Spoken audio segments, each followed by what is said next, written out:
सेवकाई में बुलाया। उस टाइम मैं बहुत कर्ज़ों में था। मैं और मेरी जो वाइफ है, हम लोग बहुत कर्ज़ों में थे। बैंक वालों से फ़ोन आते थे, और आपको पता है जब बैंक वाले कर्ज़े के लिए फ़ोन करते हैं तो कितनी बदतमीज़ से बात करते हैं। और वो एक ऐसा समय था जब वो बहुत हार्ड था हमारे लिए फाइनेंशियली। हमें पता नहीं था कि क्या हम करें। हम लोग सब कुछ करते थे, हम लोग कलीसिया जाते थे, सब कुछ करते थे, मगर तब भी हम लोग आर्थिक रूप में हम लोग स्ट्रगल कर रहे थे। और एक दिन जब मैं परमेश्वर का वचन पढ़ रहा था, इफिसियों 1:3, तो उसमें लिखा था, blessed be the God and father of our Lord Jesus Christ who has blessed us with every spiritual blessing in the heavenly places in Christ Jesus. धन्य है हमारा परमेश्वर और हमारे प्रभु यीशु मसीह का पिता, जिसने हमें आत्मिक स्थानों में हर एक आत्मिक आशीष दे दी है मसीह यीशु में। एक मिनट, क्या परमेश्वर का वचन ये कहता है कि वो हमें आशीष देगा? क्या कह रहा है वचन? दे दी है। परमेश्वर का वचन कह रहा है, और कितनी आशीषें दी हैं? दे दी है परमेश्वर ने। आप जानते हैं आपको प्रार्थना करने की जरूरत नहीं है परमेश्वर मुझे आशीष दे, क्योंकि आप परमेश्वर से वो मांग रहे हैं जो उसने पहले ही आपको दे दिया। गॉड ब्लेस मी, अगर आप ये प्रार्थना कर रहे हैं, परमेश्वर कह रहा है पहले ही मैंने कर दिया है। मगर क्या कह रहा है, मेरे लोग क्यों नाश हो रहे हैं? मेरे वचन के ज्ञान की कमी के कारण। जब मैंने ये वचन को पढ़ा तो मैं रुक गया। मैंने कहा परमेश्वर, आपका वचन तो कह रहा है कि आपने मुझे सारी आत्मिक आशीषों से आशीषित करा है, फिर मेरा जीवन ऐसा क्यों है? तो मैंने एक निर्णय लिया। मैंने सोचा मैं इस बात से नहीं जाऊंगा कि मेरी परिस्थिति कैसी है, मेरी फिजिकल सर्कमस्टेंसेस कैसी हैं। मैं इस बात पे खड़ा हो जाऊंगा परमेश्वर का वचन मेरे लिए क्या कहता है। और मैंने सोचा कि मैं उस बीज बोने वाले की तरह बन जाऊंगा। सो मैं कमरे में गया, मैंने दरवाज़ा बंद किया, और 3 घंटे तक मैं केवल इस आयत को बोलता रहा। 3 घंटे तक। और मैं कहने लग गया, परमेश्वर आपका धन्यवाद हो, क्योंकि आपने मुझे सारी आत्मिक आशीषें दे दी हैं। बार बार बार बार। क्योंकि विश्वास कैसे आता है?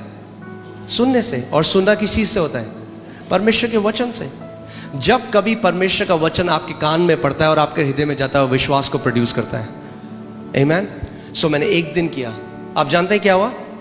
कुछ भी नहीं, क्योंकि एक दिन में कुछ नहीं होगा। जब आप बीज बोते हैं उसी दिन आ जाता है क्या? फल नहीं आता। मगर हम क्या करते हैं? हम जानते हैं क्योंकि हमने बीज बो दिया है, अब उसका फल आएगा। मैंने 1 दिन बोला, 2 दिन बोला, 1 हफ्ते, 1 महीना। मैं किसी इंसान के पास नहीं गया, मैंने किसी से उधार नहीं मांगा। हमें तब भी फ़ोन आ रहे थे बैंक से, हमारे साथ तब भी वो लोग जो भी बोल रहे थे। मैं परमेश्वर के पास गया। मैंने कहा प्रभु, यूहन्ना 17:17 में प्रभु यीशु मसीह ने कहा कि पिता तेरा वचन सत्य है। क्या है तेरा वचन? मैं आज आपको एक बात बताना चाहता हूं। जो कुछ भी आप इस समय आपके साथ हो रहा है, जो भी आपकी परिस्थितियां हैं, अगर वो गलत हैं, वो एक तथ्य है। मगर परमेश्वर का वचन क्या है? वो सत्य है। तथ्य और सत्य में एक अंतर है। तथ्य बदल जाता है, सत्य कभी नहीं बदलता।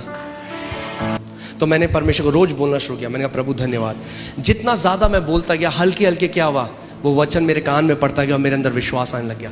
मैं हल्के हल्के मैं सोचने लगा मैं तो बहुत आशीषित हूँ।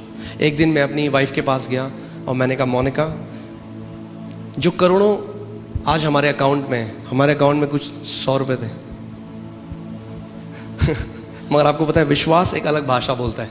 जब विश्वास आपके अंदर आ जाएगा, आपकी बोली बदल जाएगी। आमीन।